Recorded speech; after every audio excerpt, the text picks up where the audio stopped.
ನಿತ್ಯ ಜೀವನದಲ್ಲಿ ನಾವು ಪರಿಸರವನ್ನು ಹೇಗೆ ಕಾಪಾಡಬಹುದು? ಕ್ಯಾಪಿಟಲ್ ಐ ನನ್ನಿಂದ ಆಸ್ ಎ ಪರ್ಸನ್, ಪಿ ಒಂದು ಪಿ ಒಂದು ಪರ್ಸನ್ ನಾನು.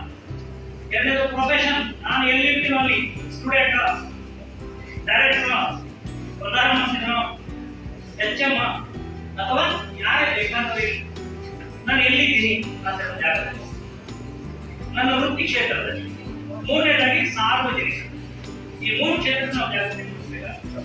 ಚೀನಾ ದೇಶ ಹೇಳಿದ ಯಾರಿಗೆ ಗೊತ್ತಿಲ್ಲ, ಓಡಿಕೊಂಡು ಹೋಗ್ತಾನೆ ಹಾಗೆ ಅದಕ್ಕೂ ಬಹಳ ಶ್ರೇಷ್ಠ ಮನುಷ್ಯ ಇಲ್ಲ. ಅವನ ಹೆಸರು ಕನ್ಫ್ಯೂಷಿಯಸ್. ಏನಿದೆ? ಆ ಮನುಷ್ಯ ಹೇಳಿದ್ದ, ನಿಮ್ಮ ಗುರಿ ಒಂದು 10 ವರ್ಷದ, ಹಾಗಾಗಿ ಒಂದು 10 ಬೀಜಗಳನ್ನು ಹೇಳಿ. ನಿಮ್ಮ ಗುರಿ ಒಂದು 25 ವರ್ಷದ, ಹಾಗಾದ್ರೆ 25 ಸಸಿಗಳನ್ನು ಹೇಳಿ. ನಿಮ್ಮ ಗುರಿ 100 ವರ್ಷದ, ಹಾಗಾದ್ರೆ ನೀವು ಸಮಾಜದಲ್ಲಿ ಜಾಗೃತಿಯನ್ನು ಮೂಡಿಸಿ. ಇವತ್ತು ಭಾರತ ವರ್ಷದಲ್ಲಿ ನಾವು ಈ 3 ಸಂಗತಿಗಳನ್ನು ಮಾಡಬೇಕಾಗಿದೆ. ಬೀಜವನ್ನು ನೆಡಬೇಕು, ಸಸಿಗಳನ್ನು ನೆಡಬೇಕು, ಜಾಗೃತಿಯೂ ಮಾಡಬೇಕಾಗಿದೆ. ನಾವು ಪ್ರವಾಸಕ್ಕೆ ಹೋದಾಗ ಪಟೋದ ಹಿಂದೆ ಬರ್ತಿದ್ದು ಡೈಲಾಗ್ ಮಾಡಿದೆ. ಏನ್ ಬರ್ತಿದ್ದ ಅಂತ ಹೇಳಿದ್ರೆ, ಎಚ್ಚರ ತಪ್ಪುವ ಮುನ್ನ ಎಚ್ಚರಗೊಳ್ಳಿ ಅಂತ ಬರ್ತಿತ್ತು. ಈಗೇನೇನು ಎಚ್ಚರ ತಪ್ಪಿಲ್ಲ, ನಿನ್ನೆ ವಯನಾಡಿನಿಂದ ಎಚ್ಚರ ತಪ್ಪಿದೆ. ಎಲ್ಲ ಮನೆಗಳು ಖಾಲಿ ಆಗಿದೆ. ಒಂದೇ ಒಂದು ಫೋಟೋ ಸಿಕ್ಕಿದೆ, ಗಂಡ ಹೆಂಡತಿ ಮಗಳು. ಆ ಫೋಟೋ ಬಿಟ್ಟರೆ ಏನೂ ಉಳಿದಿಲ್ಲ, ಮನುಷ್ಯ ಬಂದಿಲ್ಲ. ಯಾಕೆ ಹೀಗಾಗ್ತಾ ಇದೆ? ಜಾಗತಿಕವಾಗಿ ಒಬ್ಬ ಮನುಷ್ಯನಿಗೆ ಹೇಳಲು 428 ವೃಕ್ಷಗಳಿರಬೇಕು. ಎಷ್ಟು? 428. ಈಗ ಎಷ್ಟು ಉಳಿದಿದೆ ಹೇಳಿದ್ರೆ ಗಾಬರಿ ಆಗುತ್ತಿದ್ದ. ಸಂವೇದನೆ ಕಳ್ಕೊಂಡಿದ್ದಿಲ್ಲ, ಅಷ್ಟು ದೂರ ಹೋಗ್ತಿದ್ದ. ಈಗ ಉಳಿದಿರುವುದು ಭಾರತದ ಮಟ್ಟಿಗೆ 28 ವೃಕ್ಷಗಳು ಮಾತ್ರ. ನಮಗಿಂತ ಸಣ್ಣ ಸಣ್ಣ ದೇಶಗಳಲ್ಲಿ 70 ಉಳಿದಿದೆ, 103 ಉಳಿದಿದೆ, 7000 ಉಳಿದಿದೆ. ಹೀಗಿದೆ. ಅದು ನಮ್ಮ ದೇಶದ ಸ್ಥಿತಿ. ಕೇವಲ 28 ವೃಕ್ಷಗಳಿವೆ. ಪ್ರಕೃತಿ ದೈಹಿಕ ಬರಾಬರಿ ಹೊರಟಿದ್ದೀವಿ. ಹಾಗಾಗಿ ವಾರ್ನಿಂಗ್ ಕೊಡ್ತಾ ಇದೆ. ಪಕ್ಕದ ಜಿಲ್ಲೆ ಯಲ್ಲಾಪುರ ತಾಲೂಕಿನಲ್ಲಿ ಕಡಚೆ ಅಂತ ಒಂದು ಗ್ರಾಮ ಇದೆ. ಬೊಮ್ಮಾಯಿಯವರು ಸಿಆರ್ ಸಂಬಂಧಿಲ್ಲ, ಎರಡನೇ ದಿವಸದಲ್ಲಿ ಕೊಡ್ಬೇಕು. ಆ ಗ್ರಾಮಕ್ಕೆ ಕೊಟ್ಕೊಂಡು ಹೋಯ್ತು, ಕಿತ್ಕೊಂಡು ಹೋಯ್ತು. ಕಡಚೆ ಗ್ರಾಮ ಬಡಿಸ್ಕೊಂಡಿತ್ತು. ಕೊಡಗು ದೇವಸ್ಥಾನದ ಅರ್ಚಕರು ಬಿಟ್ಟಿಲ್ಲ, ಅವ್ರ ಮನೆ ಕೂತು ಕೆಲಸ ಮಾಡ್ತು. ಕೊಡಗು ಕುಸಿಯಿತು. ಸೇಡಂನಲ್ಲಿ 18 ಸಹ ಭೂಮಿ ಕಂಪಿಸಿತು. ಯಶವಂತಪುರದಲ್ಲಿ ಬಾಂಬ್ ಸ್ಫೋಟದ ಸದ್ದು ಕೇಳ್ತು. ಅನೇಕ ಮನೆಗಳ ಪಾತ್ರೆಗಳಿಗೆ ಕೆಳಗೆ ಬಿತ್ತು. ಈಗ ಅನೇಕ ಮನೆ ಅನುಕೂಲದಲ್ಲಿ ನದಿಗಿಳಿದಂತ ಲಾರಿ ಇನ್ನೂ ಸಿಕ್ಕಿಲ್ಲ. ಯಾಕೆ ಹೀಗಾಗ್ತಾ ಇದೆ? ಉಸುಕು ದರೋಡೆ ಇಲ್ಲ.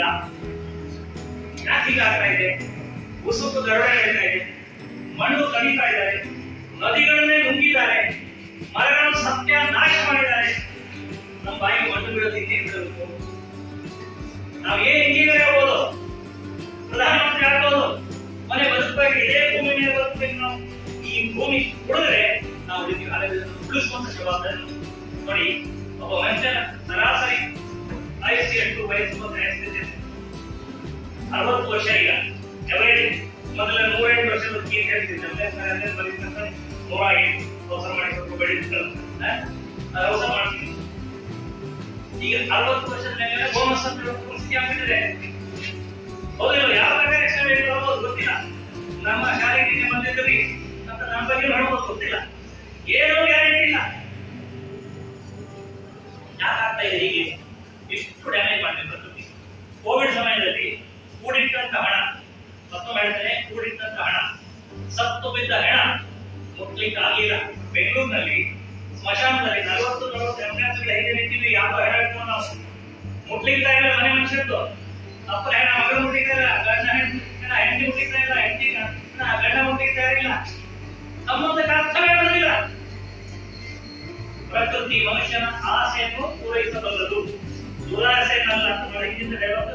ಗಾಂಧೀಜಿ ಹೇಳಿದ್ರು, ಇಲ್ಲ ಹೇಳಿದ್ರು, ನಾವು ಹೇಳಿದ್ವಿ, ನೀವು ಹೇಳಿದ್ವಿ. ಅದು ಯಾರು ಅದನ್ನು ಸೀರಿಯಸ್ ತಗೊಳ್ಳಿಲ್ಲ. ಅದರ ಪರಿಣಾಮ ಇವತ್ತು ಪ್ರಕೃತಿ ಹೇಳಿದೆ, ಅದು ಸಾಕಾಗ್ತಿದೆ. ನನ್ನ ಸಿಗ್ನಲ್ ಕೊಡ್ತಾ ಇದೆ, ಎಲ್ಲಿ ಏನ್ ಬೇಕಾದ್ರೆ ಆಗ್ಬೋದು. ಇನ್ನು ಮಳೆ ಬರ್ತಾ ಇದೆ, ರಾತ್ರಿ ಎಲ್ಲ ಸುದ್ದಿದೆ. ಹುಡುಗಿ ಮಳೆ ನಾನು ಎಲ್ಲಿದ್ದೇನೆ, ಸಿಕ್ಕಿಯಲ್ಲಿ ಯಾಕೆ ಆಗ್ತಾ ಇದೆ? ಕ್ಲೈಮೇಟ್ ಚೇಂಜ್ ಕೇಳ್ತಾ ಇದ್ದೀವಲ್ಲ. ಮೊನ್ನೆ ದಿಲ್ಲಿಯಲ್ಲಿ ಇದ್ದೀರಾ, 54 ಡಿಗ್ರಿ ಸೆಲ್ಸಿಯಸ್ ದಿಲ್ಲಿಯೊಳಗೆ. ಅದೇ ದಿವಸ ನಾವು ವರ್ಕಶಾಪ್ ಅಲ್ಲಿದ್ದೀರಾ, ಅದಕ್ಕೆ ಬೇಕಿತ್ತು 49 ಡಿಗ್ರಿ ಮಾತ್ರ, 49 ಕಡಿಮೆ ಅಲ್ಲ ನೋಡಿ. ಇದೇ ಪರಿಸ್ಥಿತಿ ಆದ್ರೆ ಬದುಕಲಿಕ್ಕೆ ಆಗ್ತದ? ನಾವು ಒಲೆ ಹೊತ್ತಿ ಉರಿದೊಡೆ ನಿಲ್ಲಬಹುದು, ಧರೆ ಹೊತ್ತಿ ಉರಿದೊಡೆ ಮಾತು ಹೇಳಿದಾರಲ್ಲ, ಅಲ್ಲಿ ಬೇಕಾದ್ರೆ ನಾವು ಈ ವಸುಂಧರನ್ನು ಉಳಿಸ್ಬೇಕಾದ್ರೆ ಪ್ರತಿಯೊಬ್ಬರು ನಮ್ಮ ಸೂಚನೆ ಮಾಡಲೇಬೇಕಾಗಿದೆ. ನೋಡಿ, ಸಣ್ಣದಾದಂತ ಜೇನುಹುಳ ಅದು ಒಂದು ದಿವಸಕ್ಕೆ 2000 ಹೂಗಳನ್ನು ಕೊಡ್ತದೆ. ಜೀವನ ಪರ್ಯಂತ 1 ಸ್ಪೂನ್ ಹನಿ ಸಂಪಾದನೆ ಮಾಡ್ತದೆ, ಜೇನು ಸಂಪಾದನೆ ಮಾಡ್ತದೆ. ಅದಕ್ಕೆ ಹೊಗೆ ಹಾಕಿ ಕೊಡ್ತೀವಿ ನಾವು. ಜೇನುತುಪ್ಪ ತಿಂದ್ರೆ ಪರವಾಗಿಲ್ಲ, ಹೊಗೆ ಹಾಕಿ ಸಾಯ್ತೀವಲ್ಲ, ಪ್ರಕೃತಿ ವಿರುದ್ಧ ಕೆಲಸ ಮಾಡ್ತೀವಿ. ಜೇನುಹುಳ ಇಲ್ಲದಿದ್ರೆ ನಮ್ಮ ಪ್ರಕೃತಿ ಆಟವೇ ನಡೆಯುವುದಿಲ್ಲ. ನಮ್ಮ ಬಾಯಿಗೆ ಒಂದು ಗೆರೆ, ಒಂದು ಸಣ್ಣ ಜೇನುಹುಳಕ್ಕೆ ಒಂದು ಕಡಿಲು ಅದು ಓಡಾಡ್ತದೆ, ಹಣ್ಣು ತಿಂತದೆ, ಇನ್ನೊಂದು ಬರ್ತದೆ, ಹಳೆ ಮಾಡ್ಕೊಳ್ತದೆ. ಅಲ್ಲಲ್ಲಿ ಅನೇಕ ಕಾಡುಗಳು ಬೆಳೆದಿದೆ. ಬಯೋಡೈವರ್ಸಿಟಿ, ಈ ಪಕ್ಷಿ ಸಂಪೂರ್ಣ ಬೇಕು ನಮಗೆ, ಉಳಿದ್ರೆ ಮಾತ್ರ ನಾವು ಉಳಿತೀವಿ. ಈ ಬಿಲ್ಡಿಂಗ್ ಮೇಲೆ ಬಳ್ಳೆ ಕೂತ್ರೆ ಕಾಣ್ತಾ ಇಲ್ಲ. ಈ ಪ್ರಕೃತಿಯಲ್ಲಿ ಉಳಿದೆಲ್ಲ ಹೋಗಿದ್ರೆ ಮನುಷ್ಯ ಮತ್ತು ನಾವು ರಕ್ಷಣೆ ಯಾವ ಲೆಕ್ಕಕ್ಕೂ ಇಲ್ಲ. ಆದ್ರೆ ನಾವೇನ್ ಮಾಡ್ತೀವಿ, ಎಲ್ಲದರ ಮೇಲೆ ನಮಗೋಸ್ಕರ